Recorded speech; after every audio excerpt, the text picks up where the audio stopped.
anti Eddy Kenzo lwaleero bongama mbu yagenze wa muzeeyi n'alaba muzeeyi era ne bakkiriziganya n'amugamba bye yamugambye ebyobulimba n'ebyamazima n'abimugamba bw'amala obimugamba byonna kubanga jjukira bano bwe batuuka ewa mukulembeze and it is natural bw'otuuka ewa omuntu omukulu you are more of answering questions. You panic. No, there's not really a panicking. So kati Eddy Kenzo simulaba mu bantu bayinza ku discussing na Museveni at that level. So ye muntu amuripotingira muzeeyi tuzze kyogamba nti kino Eddy Kenzo kyagamba nti they discuss. They cannot discuss. Eddy Kenzo cannot discuss with Museveni. Oli ku YouTube channel agaliwo tuula kalira emboozi egw'amakerenda ab'ennakatu ab'entamu enjalirire bagiyita ntamu enjalirire entamu enjalirire entamu enjalirire enjalirire oba Luganda naye luli lwakungulu nnyo nduba lwakungulu amayina nti Luganda n'Oluganda lulina idioms abasiddi omusunsu ziri erinnya eryange agaliwo ye YouTube channel kwe tuli mbalamusizaako n'olunaku olwaleero antuuse ne mwami Yobote tugenda kubanga tugamba ebigambo mpola mpola ate tutambule soko buze ku mulabi tube nga tugenda direct mu chat race olunaku olwaleero. Abatulaba twagala okubeebaza okutulaba mwebale nnyo kusinziira yonna gye musinzidde ne mutulaba abali wabweru w'eggwanga tubatumiddeko abali mu ggwanga tubatumiddeko era tubabuuzaako mwebale gyonna gye mutuusaako engalo nze Samuel Kalungi nfubutuka mu kitongole ekya Zinga yaffe ekitongole ekyo kyaba artists naye kikkiririza mu nkola ey'enkulaakulana y'ensi nga buli omu ataddeko engalo ze ate tukkirizera mu nsonga enkulu ennyo eyakutambulira emiramwa gyaffe gyonna egya personal responsibility and accountability ekitegeeza nti obuvunaanyizibwa n'embalirira yaabwo kyandibadde kyamagezi bulijjo bw'obaako omulimu gwonna gw'okola oba activity yonna gy'okola oba kyonna ky'okola oba kyonna ky'oli obe mwana muto obe muntu mukulu obe mukadde obe muvubuka obe musawo obe nansi obe kyonna ky'oli musomesa oteekeddwa okuba nti obuvunaanyizibwa obwo bwakuteekebwako mu kwagala oba mu butayagala oteekeddwa okuwa embalirira. Abantu abasinga ekyo kye bataagala tebaagala kuwambalirira ayagala abeere chairman ku kyalo naye bwe bituuka ebyokubaweereza ng'ate ekyo takyagala. Waliwo eyangamba okola nnyo introduction empanvu. Kakati ebintu bye bitukola by'abantu bageevuzi n'abategeevu bokka bw'obanga bikuzitoowerera kitegeeza oba oliawo tonnatuuka kubiraba naye ekirungi bibeerayo bwe mulituuka okwagala obiraba muli biraba. Kale tweyanza nnyo tweyanze nsobola okuwayo kasitole katono mu bafilosophers ekimu ku kyaleeta revolution mu baphilosopher edda ekyaleetawo enkyukakyuka ey'omugundu 1789 eyo mu biseera byaba revolutionary times 1770 awo 1800 they were all revolutionary times. Ensi eva mu nkola eri tuyingira mu industrialization tuva mu nkola ey'obwakabaka tuyingira mu politics ono owakulonda and all that. Mu biseera ebyo ekimu ku byaleeta enkyukakyuka was the role of the philosophers. Philosophers bakolanga batya baatulanga wansi ne batunuulira ensi bwe yali efaanana ne bawandiika ebitabo okyegedde ne bawandiika ebitabo ne bawandiika kati abaana abaddako ab'omulembe ogwaddako bagendanga mu library ne bakola ki ne basoma ebyo bye baali baleseewo. kakati bwe baalabanga ebintu bino ne bagamba abasajja bino ebintu babyogerako dda babisoma dda kwegamba ensi baategeera dda enteekateeka gyerina okubeeramu naye oba oliawo si bwe yali etambula ekyo kyekya promptinga ba Napoleon ne ba Metternich ne baani okulwana okulaba nti bakyusa ensi okugifuula kyeyafuuka by that time. So kitegeeza ki nti ebintu oluusi bye twogera wano biringa oluusi abantu abatalabira wala balabanga bya bulijjo nga tebirina makulu naye lwe baliddayo ne babiraba nga bategedde nti bwe nkugamba nti kino ne kino ne kino ne kino as an expert as a community expert ne nkugamba nti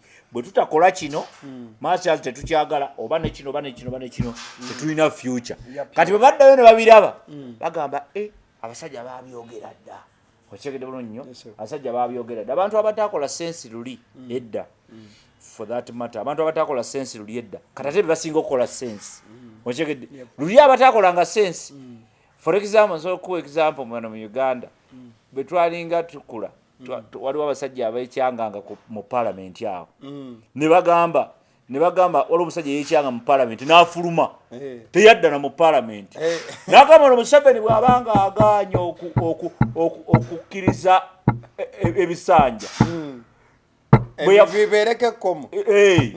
waliwo ekintu ekirala Museveni yasooka kujja nga yalina kufugayo ebbanga ttono atereeze balonde naye ate gyali myaka 3 gye bateesaako mu nsiko kyokka bwe yatuuka wano yafuga 10 okyegedde naye bakkiriziganya kati palamenti yakkiriza ekintu ekyo kikole kiyite kati omu omusajja gwe sajja kwogera linnya yava mu parliament n'agamba kati wano problem ezze abantu bonna abaali mu parliament ekiseera ekyo bamusekerera busekerezi bamuyita musajja oyo walugezigezi alina embazuulu musajja yakatujja mu nsiko muleke emyaka 3 mitono leka batumwongereyo ku kiseera but that was the beginning of what is happening today nti bulijjo omwesigwa ku kitono wobeera omwesigwa ku kitono ne ku kinene eyo bayibuli yakiwandiika bw'obanga tosobola kubeera mwesigwa ku 2,000 ne nkugamba nti 2,000 zino ate obujja obukadde 2 2,000 zino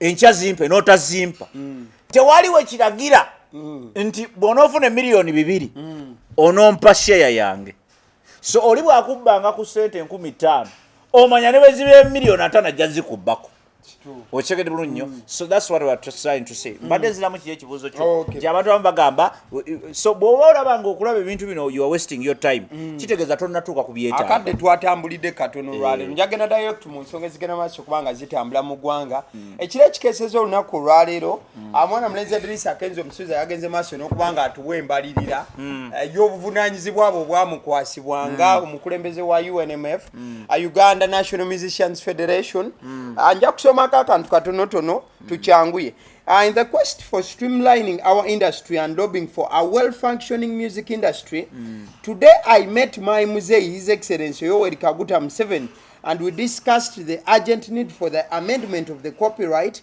and Neighboring Rights Act 2006. It was a great discussion in which he promised to follow into the matter with the urgency it requires. Nagamba nti nno mu lutalo lw'okulaba nga industry yaabwe bagitereeza n'okuba nga bagirobingira oba nga baginoonyeza oba nga bagisakira n'okulaba nti nno ekola nga industry y'omuziki etambulira ddala esaanidde nagamba nti olunaku olwaleero nsisinkanye muzeeyi wange ye bw'ati we yakiise olunaku olwaleero nsisinkanye muzeeyi wange ow'ekitiibwa Yoweri Kaguta Museveni ne tuteesa ensonga z'okulaba nti etteeka lya 26 erya copyright ligenda maaso n'okuba nti kye baateesezaako yene mwami Museveni n'agamba nti kwabadde kuteesa kulungi era yagambye nti nno mu bwangu ddala etteeka lino ligenda kubanga likolebwako kano ke kaasembyeyo. He also accepted my request for a meeting to introduce to him the Uganda National Musician Federation leadership and how far we have gone as a federation in building national structures for a more inclusive and vibrant music industry. Nti yakkiriza n'okkiriza mwami Museveni yakkiriza okugenda ku federation alaba abakulu abatwala ekibiina ekyo kini UNMF Eddy Kenzo kyakulira n'okumulaga batuuseewa mu kulaba nti nno bazimba industry eya Uganda. Kakati mu development njagala tutandikirewo tuleme kiwa nnyo background kubanga background already abantu bagirina bamanyi bwe kyatandika kyajja kitya and all that mu development waliwo ze bayita approach waliwo approach ze tukozesa mu nkulaakulana waliwo approach ze tukozesa oba approach mu Luganda kiba kitya naye bwe tutomera ensonga bwe tutomera ensonga ensonga nti ensonga ero bwoba oyagala gisolovinga ogitomera bwoti waliwo kye bayita up down approach okyegedde eva waggulu gavumenti ebawadde ssente muzimbe toyi ku kyalo okategedde bulungi nnyo eyo ye up down approach ontegedde naye oluusi ku kyalo kuno eyinza okuba nga ekizibu kyammwe si kyakuzimba toyi ng'ekizibu kyammwe kya ssomero oba okategedde bulungi nolwokuba nti eri up to down kind of approach kijja kitambula nti kiva waggulu nga kikka wansi oluusi ekiva waggulu nga kikka wansi kiyinza okuwa abawansi kye batayagala ontegedde bulungi nnyo that approach then waliwo oba gye tuyita top to bottom people call it the way but nawaliwo gye bajjawo bottom to top ekiva wansi nekidda waggulu ebiseera ebisinga nno ekiva wansi nga kidda waggulu kyekisinga okubeera more inclusive kyekisinga okubeera more effective inclusiveness njogera nti olwokuba nti buli omu abeera on board ontegedde the bottom to top approach ebeera more inclusive olw'ensonga ffenna ebeetukwatako wansi ku muntu asooka olw'okubanga oluusi mubeera mu meeting bivudde ku kyalo ne bidda mu muluka ne bidda mu gundi mu district biki bizze mu kuki so bitambula ne bikola ki ne byambuka waggulu kati eyo etera okubeera more effective kubanga eri inclusive in nature okyegedde buli muntu aba alina eriiso lye walikoze eki walitadde naye eri top to bottom approach ebiseera ebisinga ebaamu gaps oba eba n'obunafu obunafu buno ebaamu amabangabanga olw'ensonga omuntu atudde mu ofiisi ennakasero tasobola kumanya buzibu bwa muntu alikya namukaaka takimanyi makyazi ayinza okuba akimanyi nti ekyanamukaaga balina ebizibu ekyasobola okuba nga akimanyi naye tamanyi details za bizibu ebyo for example tasobola kumanya amazzi enkuba bw'etonnya gasinga kuba tawanyaawa so nga ate ono ali wansi emyala gijjula naye kyekijjuza emyala nti ye mugagga yazimba wali akaki yazimba wali factory n'abulookinga omwala okyegedde kati gwe oyinza okubaweereza obuyambi nga tebutaalinga nebizibu bye balina that's the problem now lwaki nkikuleetedde bwe ntyo anti Eddy Kenzo olwaleero bw'oŋŋamba mbu yagenze wa muzeeyi n'alaba muzeeyi era ne bakkiriziganya n'amugamba bye yamugambye ebyobulimba n'ebyamazima n'abimugamba bw'amala obimugamba byonna kubanga jjukira bano bwe batuuka ewa mukulembeze and it is natural bw'otuuka ewa omuntu omukulu you are more of answering questions. You panic. No, there's not really a panicking. It is respect.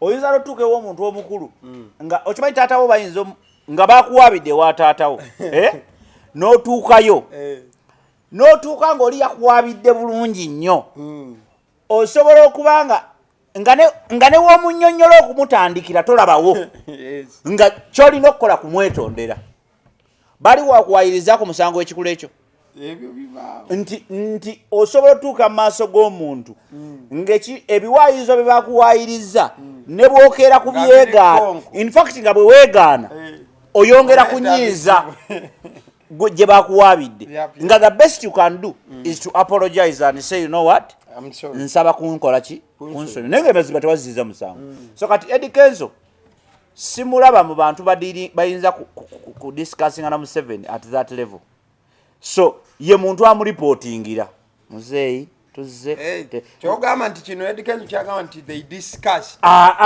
they cannot discuss. Eddy Kenzo cannot discuss with Museveni. If they were discussing, if really discussion was there, that's not the type of report we should get. I'm talking about discussion. Ate sigamba nti Eddy Kenzo tasobola kudiscussinga, but you cannot discuss with Museveni. Mwami Museveni as a president toli ku level gwe Kenzo toli ku level discussinga naye kintu kyonna, just by protocol of him being a president and just a musician. What you can do, the discussion with Museveni, gwe tolina discussinga na Mwami Museveni. Ochekede bulungi nnyo kyekiki kyenasoose okugamba ekya approach nti bottom to top is the best approach if you are going to deal with Museveni, if you are going to deal with any authority, because Museveni as a father, as a grandfather, alina byayagala. He's a leader. Now remember, Mwami Museveni ali mu bitundu ebi, ali mu bife bibiri. He's the president of Uganda. Ontegede bulungi? He's the president of Uganda. Ontegede bulungi nnyo? But he is also the leader of Uganda. Ontegede bulungi nnyo? A leader and a political leader tebakwatagana. So kati atudde mu bife bibiri as a leader, as a grandfather, our grandfather bw'aba ayogera eri abazzukulu be ayogera what makes sense. Naye sente zino zayogerako oba ebintu byonna ebikolebwa bigenda tambulira mu system, tebigenda kutambula. Senga Mwami Museveni yali akwata sente mu nsawo ye bwate n'akuwa from State House nga music eri tailored straight to State House, senga etambula. But that is not a case. And Music industry or any other industry, they are not tailored straight to the State House. Tulina judiciary, tulina state, legislature is the parliament. Tewali kijja kujja kireme kuyita mu parliament. Kati mu parliament mubajja kikubiramu ebituli, kubanga both they are technical people. Kyovola banti abantu bangi bakanye nnyo emirundi mingi owulidde ebigambo bino wamanga. Era President Museveni yampe emmotoka ne bagaana ogimpa as a leader yakuwa emmotoka, but the technical people bananyini sente ababala sente anti as a leader yekyalina okukikola. Nze gwe bwe nsobola okujjeewuwo noga nti oyo bamumpere emitwalo emeka ebiri, financial person n'agamba ekyamazima ebiri tubadde twakagiwa Lukiya kati tewali sente, n'agamba nti ze bagambe muwe emitwalo emeka ebiri, deal with it. Okyegedde bulungi nnyo. As a leader yabagambye muginoonye, kati technical person n'agamba ze zibadde tuziwadde Lukiya, kaakati ojjako ku lw'omukaaga tulabe oba Lukiya n'abaazizizza. Otukola ku lw'omukaaga Lukiya tannazizza, ontegedde ne bagamba komawo ku Mande gw'ogenda onyiize. President yampa kyokka bano baganya obikola. Okyegedde bulungi nnyo. So this is what we have been facing for a long time. Just by me saying munabadde ne president ne to discussing, you are not music. If we are talking about music, Eddy Kenzo, you are not music. But he's the leader. You are not the leader. The federation is telling them musicians even now. Some musicians are refuting it. They are refuting it for their own reasons. Yes. But that doesn't mean that Eddy thank you Kenzo so much. is not the president. Thank you very much. Thank you very much. Kati wali gwogambira muno, some leaders, some musicians are refusing it for their own reasons. Those are the reasons you are supposed to tackle first before you go to the president. Are you sure they did talk about the same reasons? Antiwuliriza. Those reasons toyinza zimanya, because nze bwe tugaana okukwatagana, nze naawe bwe tugaana okukwatagana, gwe n'osalawo n'ogenda oba omaze okundaga akabonero akagamba nti to hell with you, nze ngenda forward. You don't make sense to me. Nze ngenze mass. Naye bw'otunuulira abayimbi abali mu federation, because remember nakugambe President Museveni, president wa Uganda, ye president wange, ye president wo, ye president wa gundi ye president wa everybody ye president wa balimi ye president wa yes president Museveni ye omanyi katika nkuwe kwa kitole katono nnyo Obama yabeerako president wa America for some time naye ku mulembe gwa Obama abazungu abaddugavu basooka ne balowooza nti ke bafunye omuddugavu mu America America is going to be safe for black people. Tobyogerera mu luzungu nti America yali egenda okubeera ekifo ekitukuvu ekirungi oba ekitalina buzibu ekinyuvu eri abaddugavu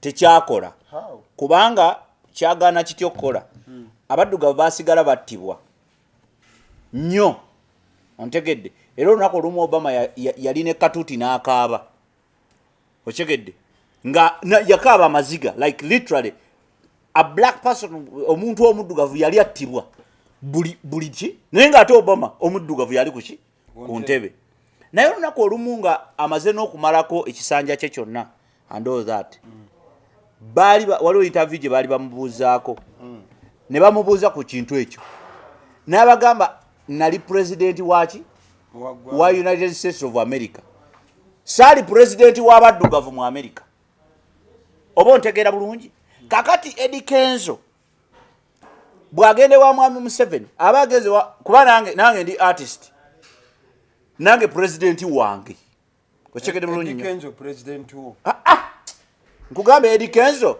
si president ngambye president Museveni president wange nze Eddy Kenzo si president wange mu nsonga yonna lwaki kubanga federation tennaba kunkakasa nze nga practitioner an artist wa theatre stakeholder sinnaba kubeera convinced into their system njagala nkubuulire obunafu bw'ebintu ebyo abatali guni mwe mulemesa federation ogenda anti kubanga siffe ababitandika ne babitandikira ku musingi omufu nakugamba nti approach y'ekintu bw'oba oyagala okuba ne approach eri better tandikira ku bottom ontegedde waliwo omwana omuyimbi ali ekabwohe naye nga naye ayagala okukuba raga programu yo emukwatirako wa ebyo bintu bwebiri tebiriiwo ekyo kyenkugamba tebiriiwo kati kankubuulire mu Uganda bwe batosobodde kukuba music mu Kampala teri akumanyi ne federation ina abantu okuva mu doketi ez'enjawulo mpuliriza kati kankubuulire va ku byokugamba kuva mu doketi ez'enjawulo and all that tebiriiyo and that's where the problem is nti problem mwatandikira waggulu mu kifo totandikira wansi federation erina osooka okubeera nekolagana na association zonna eziri wansi bwemala okukolagana nazo netegeera na association ez'enjawulo so that the whole Uganda is covered bino ebyamwami Eddy Kenzo Eddirisa Musuuza bikoma Kampala biri Kampala njagala okola research genda e Masaka obuuze office ya federation e Masaka tebamuzaala Masaka genda e Masaka obuuze office ya federation e Masaka oba association yonna e Masaka ng'eteiralinga to the federation because federation is there to federate the associations naye tubadde tuwulira na miranga na mbirigo ku associations ezimu nga teziri mu kulwanagana federation bwe yatandika erimu abayimbi abasukka oba mu bameka naye olwaleero abavuddeyo bawera bayitirivu kati awo kankusalemu ekiri Eddy Kenzo okusisinkana mwami Museveni federation yonna esobola oba n'obuzibu bwayo ekyo tetukigaana okitegeera but gwayogera principle every time oyogera nnyo ku principal point yes Eddy Kenzo's principal point mu having a federation n'ebisigadde ajalayinize wano agikulaze wano mu byagambe bya discussings n'akugamba nti twayogedde ku copyright act eya 26 osegeera ebya federation obanga ina obuzibu nakibisobola okudda ebbali but Eddy Kenzo ekintu kyaliko kyatobera kyalwanira kyayagala kiri kimu era nga kigenda yamba mwenna abali mu art your copyright act ya 26 jayagala baddemu balongoose copyright eyambe era singa kiyitamu buli muyimbi mu Uganda ajja kulyanga bwakoza buli artist ajja kukinaguka n'okinaguka olw'ensonga omusimbi mugenda bamufuna. kakati federation okyogedde bulungi nti principles principal points kati principal point ya gundi nakunyonyola what copyright is but also njagala otegeere olwaleero nti a principal point nkugambye ekikajjo bw'oba okirya tokitandikira bw'oba olya ekikajjo ng'oyagala kikuwoomere kitandikire waggulu ng'okukola ki ng'okkirira naye olina akasenga okuwooma kabeere no wansi kuki ku bigere. Principal point ya federation teri wa Museveni si muyimbi gwe omunnyonnyola ebyabayimbi gwe omunnyonnyola ebyabaartist gwe omunnyonnyola ebyabantu bonna. But is the streaming yes kyengezaako okulaga nti nkugambye nga tonnasisinkana President Museveni oli meant okusooka okulongoosa system wansi otherwise nayo kigenda kubeera scam etya mwami Museveni si gwe mulundi ogusoose okumukaabira ebizibu bino era si yasoose okugendayo ng'agamba abayimbi balina okwegatta yateeka omukono ku tteeka naye etteeka bw'aba nga yateeka omukono gwe tolowooza nti nno kati gundi ali mu kulwanirira tteeka eryo saagala ate naawe obeere nga nkoko olowooze nga bantu ba bulijjo okikegere bulungi nnyo saagala olowooze nga bwalwanirira etteeka lwaki yagenze mu parliament Museveni yayisa amateeka anti wulirizi anti enkugamba kakati amateeka tetugenda kusooka kuweweeta Museveni bigere amateeka agayamba eggwanga tusooka kuweweeta Museveni bigere alyoka agateekeko ki omukono bano bo bali mu bizinensi zaabwe. Federation erina ebizibu mu bizibu byerina ebisinga obunene ebizibu byerina teri inclusive era kyovulaba abantu bwe baboogera bagamba nti federation ya Eddy Kenzo okyegedde bulungi nnyo ekyo kintu kya Eddy Kenzo because tebagitadde kubeera inclusive teri inclusive abantu bangi bagiri bbali and they are not being taken care of. If it is a federation for that matter tulina federations kati ziweze federations zandibadde nnyingi ffe kye tubadde tukayanira ebbanga lyonna si federation twagala council to benchmarking ku kyolaba sports olaba sports erina national council erina national council of sports ontegedde bulungi NCS n'abanigeria gye balina ontegedde n'abanigeria balina national council naye tulina Uganda Media Council. Thank you so much. Uganda Media Council, yes, Uganda Media, but Uganda Media Council, kino kyagiremerera. Ate abayimbi balina ekizibu ekirala. Bo balowooza be ba artist bokka. Kati gwe ku board ye ya federation. Olabako munnabitono omulala. Anti kati at least ye ya kikulaganaga Uganda National Musicians Federation. Thank you so much. It might be kati ebyo byonna kati ye problem performing artists ye problem nti kati it is not inclusive kati Eddy Kenzo yakavaayo kati nange ngende njogere byebimu anti kati bino biyingidde mu politics kati this is what you must understand biyingidde mu politics ontegedde kubanga mu bayimbi mu federation ena federating associations zizino zi strugglinga in fact yezimu muzikubye no zikuba because kakati soko mbulire association meka mu Uganda zomanye engumu zosobola okuyimirira konti na association eriwa Uganda Musicians Association eyemu endala ati endala zizoba mu docket ezenja ati nkugambye ekintu kino kya federation owuliddeko ku bantu abakiyita eky'Eddy Kenzo otekiwulira ngo muntu agamba ekintu kye Kenzo anti president wacho anti wuliriza sibwe kirina okuba ekiboogeza ekyo it's not inclusive gwe kyoka towulira ngo nga baga Uganda ya Museveni anti wuliriza it is not inclusive tekiri inclusive ontegedde abantu tebakiriimu bonna ate nga ba musicians bangi abakyetaaga tebakiriimu era nakyo kigera kufaanana nga boolaba bino ebirala byonna bibadde bijja bibeerawo so kati ekintu ky'okusisinkana president si mawulire n'ababodaboda basisinkana Museveni it's not news ekikulu kya byonna kulaba nti batereeza industry naye engeri yoterezaamu industry erino balina okuddayo eri kiri kye nagambye bottom to up approach balina okumanya nti n'emitiana waliyo abayimbi ne kubizinga waliyo abayimbi esese ne tirinyi waliyo abayimbi ne mu America waliyo abayimbi because nowadays zibasinze okutegeera ekintu kino gwelaba high people music awards zitegeka nolaba nga balina regional who is their regional leader balina leader mu north balina leader mu east balina leader mu west babalina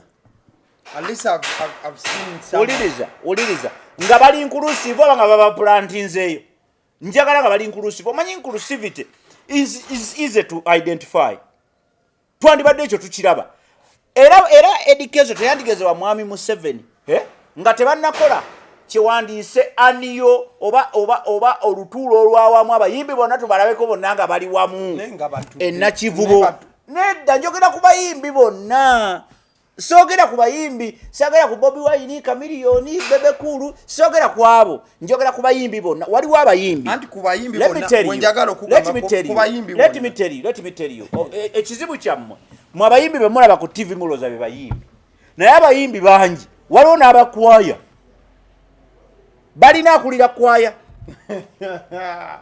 nabo bayimbi ate bayimbira mu Uganda in fact bw'oba oyogera na ku music basinga okonsuminga oba kwaya basinga okonsuminga waliwo akulira abayimbi abachachi kubanga abasevenisire bayimba balina kwaya ezisuka mu 10 ezi mu Uganda bayimba enyimbe z'amaloboozi oba gwolowooza nti omuyimbi yona agamba owaraga ye muyimbi no abayimbi bw'oba oyogera ku musicians federation you need to include everybody kakati this thing is not inclusive kyovolaba nti bakituuma abantu ekyo kintu kyabagundi they don't have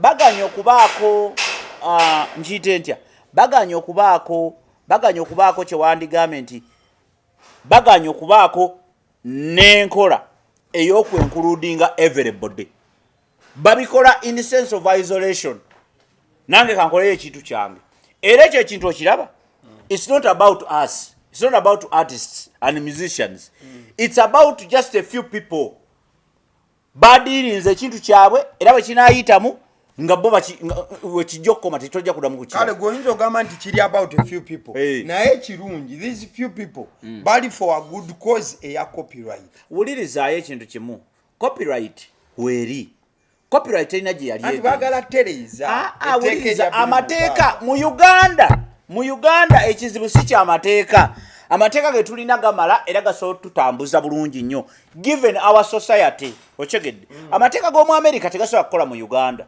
bino bye mwagala okukola kutereza simanyi mugitereze simanyi ebeera etya wano mu Uganda agamateeka tegajja kukola ekizibu kya Uganda si mateeka ekizibu kya Uganda is implementation ate kyolina okutegeera mu mateeka nti one teeka tailors to another teeka ontegedde bulungi nnyo lyetutukanya lino eddala lino ne liyamba lino lino ne liyamba lino lino ne liyamba lino etteeka terisobola kuyimirira kuliyo nga lyo okitegedde bulungi nnyo amateeka kati bwe libanga erimu terikola anti bagala lungosa wuliriza erimu bwe libanga terikola okitegedde kati lino libaddewo libadde likola litya kuba nalyo libadde likola anti bagala tereze obuwaayiro obumu obuli outdated obuwaayiro tebugenda kukola kati kankubira ekintu omanyize sagala kwefuulinga I don't want to fool myself etteeka erimu liyamba ku ddala okukola okyegedde bulungi nnyo kakati lino etteeka erimu bwe libanga gwe bw'oba olowooza nti okutereza lino etteeka kiyinza okuyamba music industry. Music industry erimu ebintu ebirala bingi nga tonayagala ku copyright yogera ku music bwakolebwa okyegedde olwayo tulina omuyimbi awemula kati buwemuzi okyegedde bulungi okuva ku makya paka kiro talinayo oluyimba lutawemula okyegedde ammo mwina obwongo obwangu okyegedde bulungi nnyo kakati tulina okutegeera nti waliwo ebintu ebimu ebirina okusooka otereezebwa nga tonabala kutuuka ku copyright. Waliwo n'abatya copyright naggamba nti copyright esookera mu ggwe nti nze bwe mba nina kopi yange nze nina right okugigaba. Nsobola okusalawo nenjigaba bugabi ku bwereere nsobola okusalawo neŋŋamba njigabidde ssente nsobola okusalawo. So copyright is with you. Once you produce anything you have already a copy and a right to your copy. Okyegedde kakati bino birala byonna ebijjirajjirako birina emisoso emirala mingi okutereeza obutereeza one thing okutereeza obutereeza ekintu kimu kukyusa mbuno akawaayiro kano nakwali tekirina kikiyamba. So tukkiriziganye abantu waliwo process endala nyingi ezirina okusooka okutereezebwa. Abantu bwe bakola music omuntu ali talented ayambibwa atya okufulumya music we. Waliwo abayimbi abalemeddwa okuyimba simply because tebalina olinga alemeddwa okuyimba naye nga ekimuganya okuyimba kubanga talina budget ya kuyimba. Katusooka tukole bwetu as we are soon winding up. Tutereze National Theatre Studios nti omuntu bw'abanga muyimbi National Theatre ina studios tezifulumya nyimba tuterezeeyo eya National Theatre. Bwe tugitereza omwana ali enamuŋŋoona nga tamanyi kuyimba nga ayagala okuyimba naye nga talina budget agende ku National Theatre afulumye oluyimba lwe tuluteeke ku National TV ontegede bulungi nnyo tumubanje sente za studio nga atandise okukola sente. Okyegedde okusinga gogegera wa President Museveni noŋŋamba mbu simanyi nagenze ne mubuulira atereze copyright. Copyright erina kyeyamba. What are you going to copyright nga n'abayimbi bennyini tetukyalina kuba abayimbi abaali bategeera abayimbi abayimba ddala music omulungi tebakyaliwo naye kibalemesa ogenda obugezi mu studio weetaaga emitwalo 45 ntegede bulungi nnyo.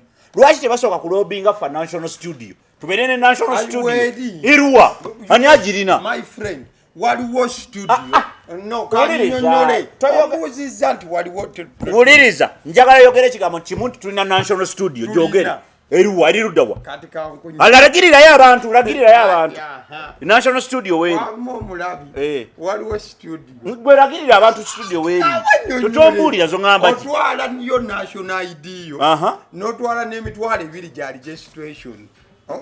Eyo si National Studio. Wuliriza eyo si National Studio. Wuliriza you're compromising my integrity no, yes it's not a National Studio. Ebyo byotandise okwogera it's just an organization oli ayamba ndaba nono kakunyonyole eriwa waliwo studio sebo eyaweebwayo government mulimu gayi bamuyita government egabye ebintu bingi no tekigitufuula nti kiri national omanyi gwe you are compromising my integrity. No, it is that is compromising me. Wuliriza government okuwa ekintu government esobola n'okuwa omuntu negamba nti guli tumuwadde ettaka nga lirye studio ya ggwanga tojjukira kale kankubulyeyo kano katini kale tugende mpola awo kale tukomaawo National Studio yeri luyimba kyo lwafulumira mu National Studio luyimba lwani lwomanyi efulumyaki National Studio yali efulumiza luyimba ki gwe mpumbulira luyimba lumu ne baluba lubibibi nti luno lwafulumizibwa nga luva mu studio kuba buli studio buli luyimba olufuluma lubako studio lwafulumidde wabbawa lwafulumidde wagundi kankunyonyole luluwa studio eri yeyo studio by the way weekend mubiri emabega kandi kankunyonyole owuliriza wano tetuli ku stage ya boda nti tulimyamu embozi za boda nosiri mukunyumiza mbozi za boda kale kankubulyeyo kani Kazibwe Bashiri omumanyi Kazibwe Bashiri mumanyi bulungi MP when UP eyali akola ku radio wiki nga 3 emabega yabadde mu parliament for some time abadde talabika kuluno yazze ku floor ya parliament ng'ensonga gy'ayogerako nsonga ya studio eyo wuliriza n'agamba nti studio eyo Sophie Nantongo wamu ne munne Dr. T nti studio eyo bageza ompulira bulungi ogenda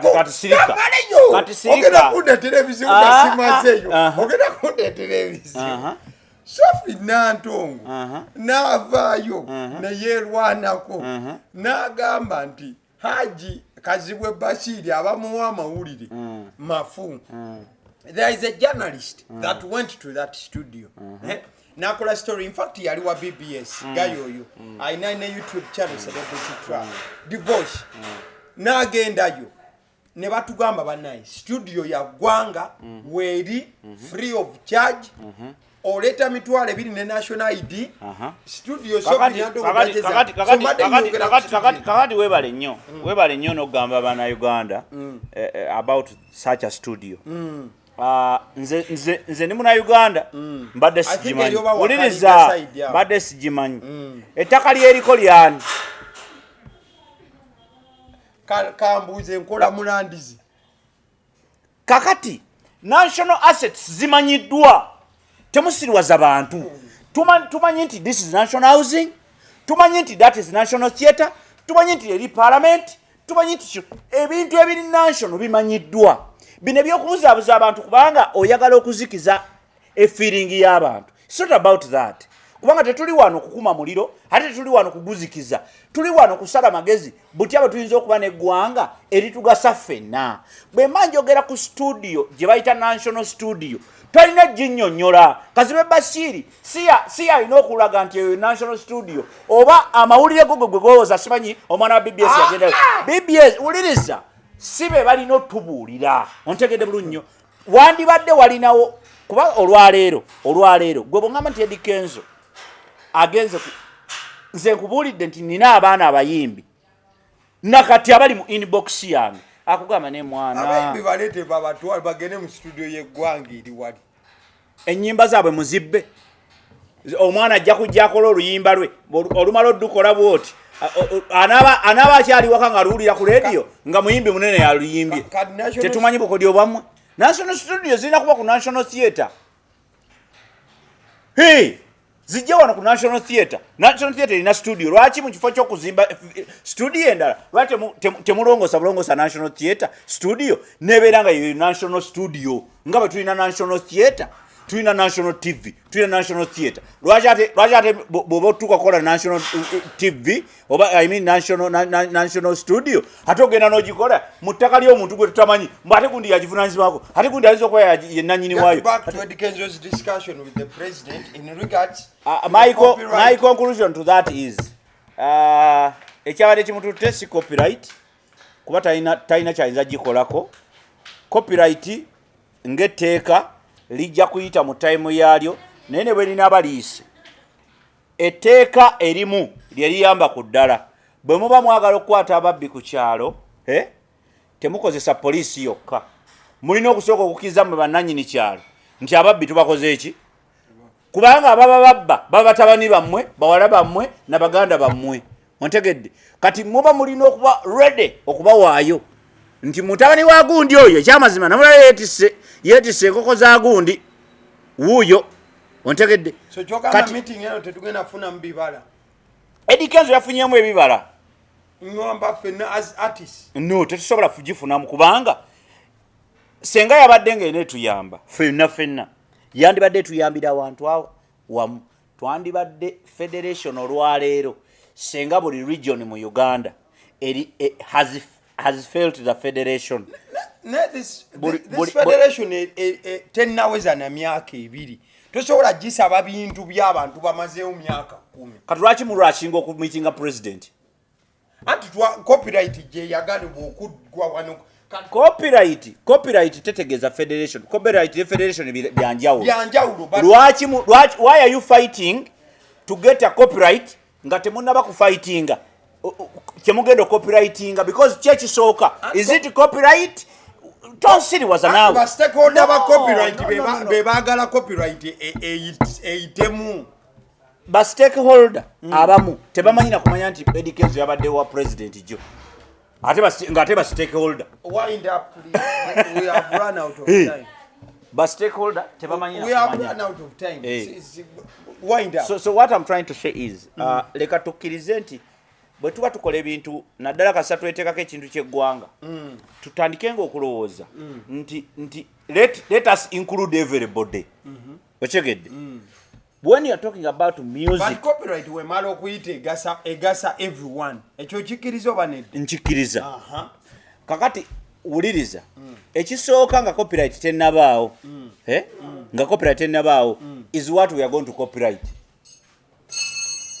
We have the music that has to be copyrighted. Yes. And a lot of music artistic work. Yes. So to get to the indeko copyright definitely, but chinecha kubanga ye wano bayagenze ku nsonga ya copyright. Yagenze ku nsonga ya copyright. Naye yagendedde mu kibiina kye bayita federation etwala abayimbi mu ggwanga naye abayimbi abamu tebagiriimu. Abayimbi abamu tebagiriimu. They are not part of it. So how are you going to explain that? Ontegede bulungi nnyo. So tulina okukkiriza nti let us use what we call inclusiveness, oba let us include everybody. Let everyone's hand be on what? On table. Tuleme kubeera nga tugamba tuleme kukolera mu kwekamwana. Oba abasaganye faka tugende tugenze wa president. No. Let us include everyone to be part of the game. So see just a few people. Agambye obudde buweddeyo. Kale ambeera ne mwami Obote ku set ne tugenda maaso okubanga tugamba ebigambo anja kujjukiza ku abantu ba mukwano gwange esangibwa Namuŋŋoona atuka ku Orthodox small Getia Orthodox opposite gye bayita abantu ba mu mbeera emu bayinda ojja kujjukira nti buli Friday esembayo mu mwezi tugenda maaso n'okubeera n'ekibira ekyo kankyogere tuba n'ekibira wano nga mulimu obusota obusota wegomba akasota kakubojjeko obusota banna ama buli Friday esembayo mwezi ate buli Sunday esembayo mwezi babeera ne lukoba ku lukoba otuuka ali n'owulira nga ali mu siddi naye kumbe babaana bali ku lukoba. Buli lunaku olwokusatu wabeerawo campus night mukwano gwange abaagala ekikadde buli lwakuna tubeera n'ekikadde mmwe banjagala bucket jangu ofune bucket olunaku olw'omukaaga mu mbeera emu oba endala bucket zibeerawo mukwano naye n'ebyokulya babirina oba osobola okumalawo bucket mmeka n'ebyokulya bayizabe babirina nalyako wano ku chapati yali enzise n'eruma emirundi nga 6 era bwe nva wano gyakula manager njogeremu naye obwomi nga bukususe banna oyagala kuba manager Luseke mubeera bulungi like nga video eno agaliwo. Thank you so much.